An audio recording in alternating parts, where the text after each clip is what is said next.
नमस्कार दोस्तों, मैं आशुतोष राणा आज नई खबर के साथ। आज जो हमारा डिस्कस है, जिस बात पे हम चर्चा करेंगे, वो है लगातार सोशल मीडिया पे अभी क्वेश्चन चल रहा है, वाद-विवाद चल रहा है कि भारत देश लगातार फाइटर पे फाइटर या हथियार पे हथियार विदेशों से क्यों खरीदता जा रहा है।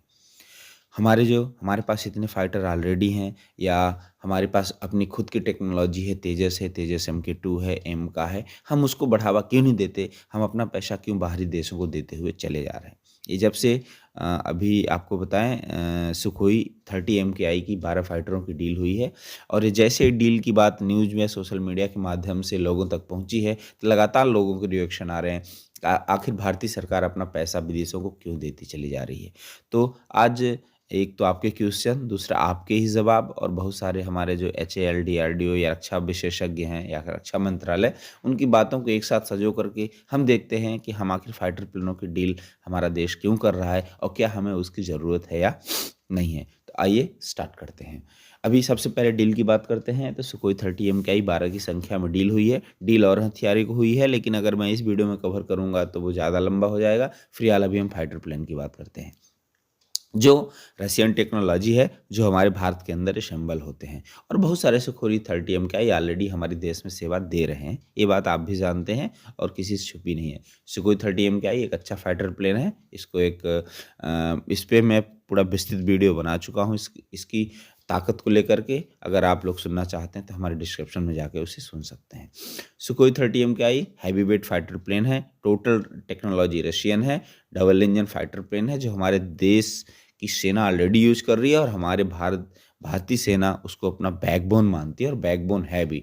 वो अच्छी क्वांटिटी में हमारे देश के साथ है। हर जगह, हर मौसम में उड़ान भरने के में कैपेबल है और लगातार उसने जो है तो हमारे देश की शतकों से सेवा कर रहे हैं और आगे भी करते रहेंगे। सुखोई 30 MKI ज़्यादा पुराने की वजह से या नई टेक्नोलॉजी ना होने की वजह से हमारी गवर्नमेंट ने, हमारी सेना ने उसको दोबारा सुपर सुखोई प्रोग्राम चला के अपग्रेड कर रही है। अपग्रेड होने के बाद वो अब 4.5 जनरेशन या 5th जनरेशन फाइटरों के साथ बराबरी कर सकते हैं, यानी बराबर का लोहा ले सकते हैं। अब बात करते हैं कि हमारा देश जब इतने फाइटर प्लेन हमारे पास है, तो क्यों लगातार फाइटर पे फाइटर खरीद रही है? देखिए, आज फाइटर प्लेन किसी भी देश की सेना को मजबूती प्रदान करते हैं। फाइटर प्लेन वो हैं जो आज के समय में युद्ध का नक्शा मिनटों में पलट सकते हैं। जिनके पास एक अच्छे फाइटर प्लेन हैं, वैसे फाइटर प्लेन की बहुत सारी टेक्नोलॉजी दिनों दिन चेंज होती चली जा रही है। 4 जनरेशन, 4-5 जनरेशन, 5th जनरेशन। लेकिन फाइटर प्लेन हमारे पास भी बहुत सारे प्रोग्राम हैं जिसमें 5th जनरेशन का भी है, 4.5 जनरेशन की प्लान चल रही है।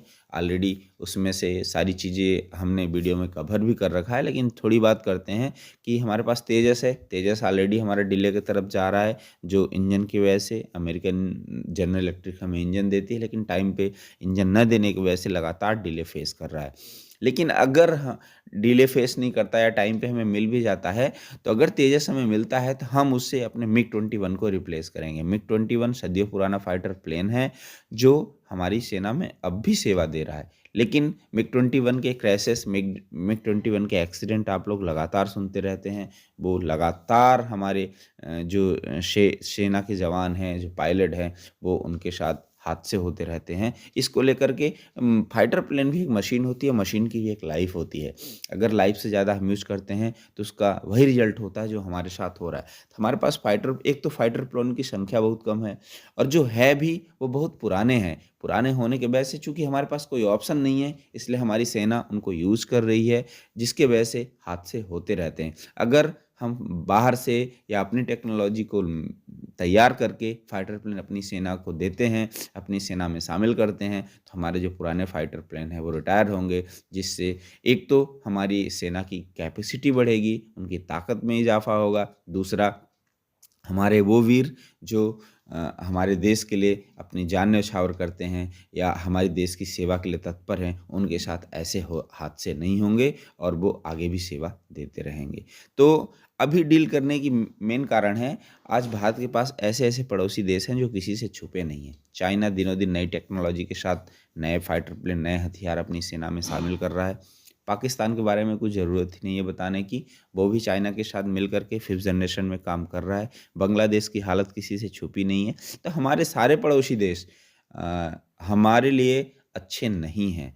वो लगातार ख़ासकर 2 देश जिनकी हम बात करते हैं, चाइना और पाकिस्तान, वो लगातार हमारी सीमाओं को लेकर के या हमारी टेक्नोलॉजी को लेकर के, हमारे हथियार की बढ़त बनाने को लेकर के लगातार इन चीज़ों में विचार करते रहते हैं। और हम जैसे कि हमें हमारे रक्षा विशेषज्ञ कहते भी हैं कि हमारी सेना को हमेशा टू फ्रंट वार के लिए रेडी होना चाहिए।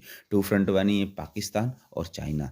और अगर पाकिस्तान और चाइना को हमें काउंटर करना है, उनके साथ हमें लड़ाई लड़नी है, तो हमें अपनी फाइटर प्लेन की ताकत को और इज़ाफ़ा देना पड़ेगा। ऑलरेडी हमारे पास बहुत सारी स्क्वाड्रन हमारी अ, कम हो चुकी है, बहुत सारे फाइटर प्लेन हमारे कम हो चुके हैं।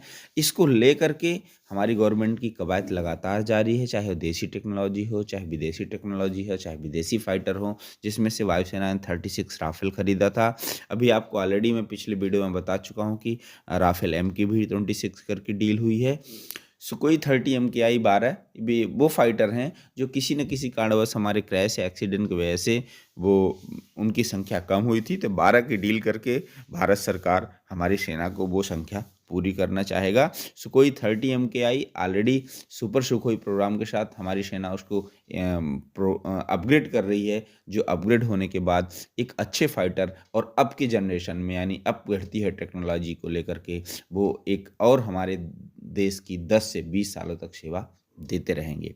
अब आती है अपनी टेक्नोलॉजी, तो तेजस ऑलरेडी हमारी सेना को मिल चुका है, लेकिन कुछ इश्यू की वजह से वो हमें अब टाइम पे नहीं डिलीवर हो रहा है। जो संख्या हमें चाहिए थी उसकी, वो अभी नहीं मिल पा रही है और उसका मेन कारण है कि उससे इंजन नहीं मिल पा रहा है। इंजन की कवायद भी जारी है। इंजन के बारे में ऑलरेडी हमने बहुत सारे वीडियो कवर कर चुके हैं, आपने ऑलरेडी उसको सुन रखा है। तो अभी अगर तेजस हमें टाइम पे मिल भी जाता है, तो उससे हमारी पुरानी जो स्क्वाड्रन है, पुराने जो फाइटर है, उन्हें रिप्लेस किया जाएगा।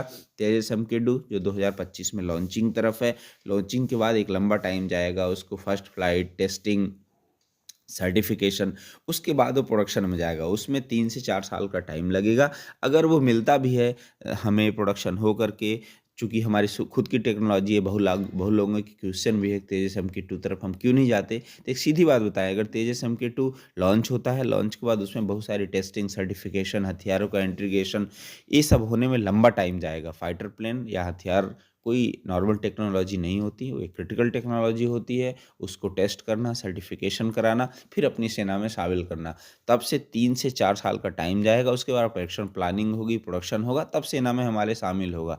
और इतने में हमारे और जो स्क्वाड्रन है फाइटर प्लेन की, मिराज हो गया, मिग-29 हो गया या जैगुआर होगा, वो भी अपने रिटायरमेंट की तरफ जाएँगे। तो अभी भारत देश के लिए फाइटर प्लेन की सख्त ज़रूरत है। अब वो चाहे इंडियन टेक्नोलॉजी हो या चाहे बाहर से हम डील करें, बाहर से खरीदें। ऑलरेडी हमारा MRF टेंडर में बातचीत चल रही है, उसमें ऑलरेडी टीम काम कर रही है, नेगोशिएशन चल रहा है, प्रपोज़ल लिया जा रहा है, बातचीत की जा रही है। अगर वो फाइनल होता है, लेकिन हमारे गवर्नमेंट का रवैया या हमारे यहाँ हथियार खरीदने की डील किसी कारणवश, चाहे वो विपक्ष का हंगामा हो या ऐसी प्रोसेस है जिसमें सालों का टाइम जाता है।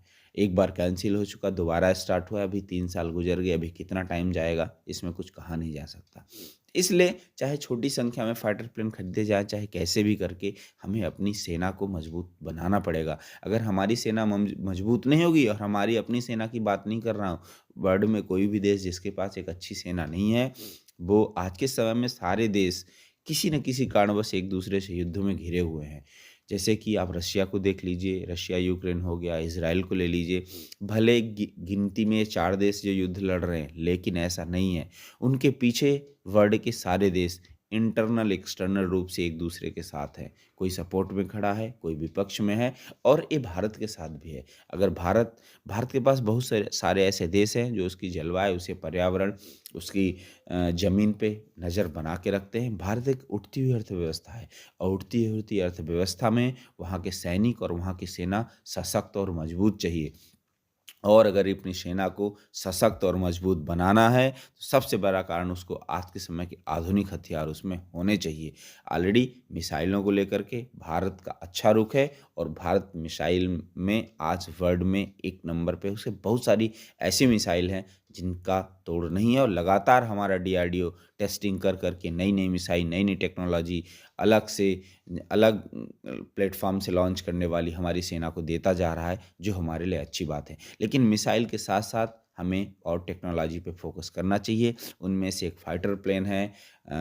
हमारे फाइटर प्लेन के साथ हमारे बहुत सारे हथियार एंटी शिप मिसाइल सिस्टम हो गया या एंटी मिसाइल सिस्टम हो गया, हमारे डिफेंस सिस्टम हो गए और उन पे सब पे हमारी हमारी सरकार या हमारे इंजीनियर डीआरडीओ टीम काम कर रही है। वो अलग-अलग मैं वीडियो में आपको कवर करता हूँ जो जैसी बात आती है। लेकिन फाइटर प्लेन भी उतना ही ज़रूरी है जितना और हथियार हमारे लिए ज़रूरी है। फाइटर प्लेन हमेशा युद्ध का पासा पलटते हैं। जिस देश के पास अच्छे फाइटर प्लेन हैं, वो देश युद्ध हमेशा अपने पक्ष में करता है या अच्छी लड़ाई लड़ता है, अपने एनिमी को या दुश्मन को मुँहतोड़ जवाब देता है। और यही कारण है कि हमारी गवर्नमेंट या हमारी सेना छोटी-छोटी डील करके अपनी ताकत को बढ़ा रही है, जो उसके लिए ज़रूरी भी है। अगर हमारी सेना कमज़ोर पड़ेगी, तो हमारे देश में इंटरनल और एक्सटर्नल बहुत सारे दुश्मन हैं। ये आपसे छुपा नहीं है। विदेशी ताकतें हमें हमेशा हमारे देश को तोड़ने में और हमारे प्रॉपर्टी में या हमारे संसाधन में उनकी नज़र रहती है। ख़ासकर चाइना, पाकिस्तान का इसमें मेन हाथ है। अगर हम चाइना, पाकिस्तान के बराबर टेक्नोलॉजी या उनके जैसे हथियार अपने पास नहीं रखे, तो ये हमारे लिए खतरनाक होगा। इसलिए अगर सेना छोटी-छोटी डील करके हथियार को खरीदती है और अपनी सेना में शामिल करती है, तो ये बहुत ही ज़रूरी है। हमारी सेना का सशक्त होना हमारे देश के लिए, हमारे देश की जनता के लिए बहुत ही अच्छा है। अगर हमारी सेना सशक्त होगी, तो हमारा देश की जो बढ़ती हुई अर्थव्यवस्था है और बाहर की नज़रें जो बाहर दुश्मन देशों की उससे अपन रक्षा कर पाएगी। इसलिए ये फाइटर प्लेन डील अगर हुई है, भले ही कम संख्या में हुई है, लेकिन हमारे देश के लिए और हमारे सेना के लिए बहुत ही ज़रूरी था। हमारी घटती हुई फाइटर प्लेन की क्षमता हमारे लिए एक सिरदर्द बन गया है और ऑलरेडी इसे वीडियो में कवर चुका हूँ और कई बार सेना का इसमें बयान भी आ चुका है। हमें फाइटर प्लेन की सख्त आवश्यकता है, अब वो चाहे सेल्फ के हों या बाहर से परचेज़ किए जाएँ। चूँकि बाहर फाइटर प्लेन अगर हम डील करते हैं, वो कॉस्ट में बहुत महँगे होते हैं और टाइम भी बहुत ज़्यादा लगता है। तो अगर छोटी संख्या में फाइटर प्लेन हमें जल्द मिल जाते हैं, सुखोई 30 MKI ऑलरेडी हमारे इंडिया के अंदर ये असेंबल होता है, तो अगर वो टाइम से हमारी सेना को मिलता है, तो उससे हमारी सेना में को एक नई शक्ति मिलेगी, नई ताकत आएगी। बाकी और किसी वीडियो के साथ दोबारा आपके सामने हाज़िर होते हैं, तब तक के लिए जय हिंद, धन्यवाद।